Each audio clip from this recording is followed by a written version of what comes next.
Magpo-party si Sophie and villains yung theme ng birthday niya and this will be celebrated sa school nila. So, samahan niyo ako mag-pack. This year, we decided na pencil case na lang ibibigay namin sa mga classmates niya. Bumili din kami ng mga pencils, yung mga pwede nilang gamitin kasi magki-kinder na sila, 'di ba? Magiging kinder ka na? Sophia, Yeah? Sophia, Rebecca, Yeah? Adriana, Wow! Galing mo na magbasa ha!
We are going to reuse Ursula this year. This was made last year. Ayan, medyo may ano na siya. Pero still, okay pa naman siya. After naman kasi mahulog ng mga candies, wala na. Tapos na siya.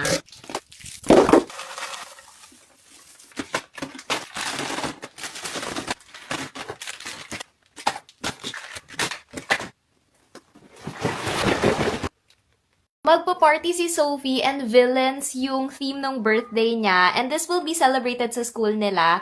So, samahan niyo ako mag-pack. This year, we decided na pencil case na lang ibibigay namin sa mga classmates niya. Bumili din kami ng mga pencils, yung mga pwede nilang gamitin kasi magki-kinder na sila, 'di ba? Magiging kinder ka na? Sophia, Yeah? Sophia, Rebecca, Yeah? Adriana, Wow! Galing mo na magbasa ha!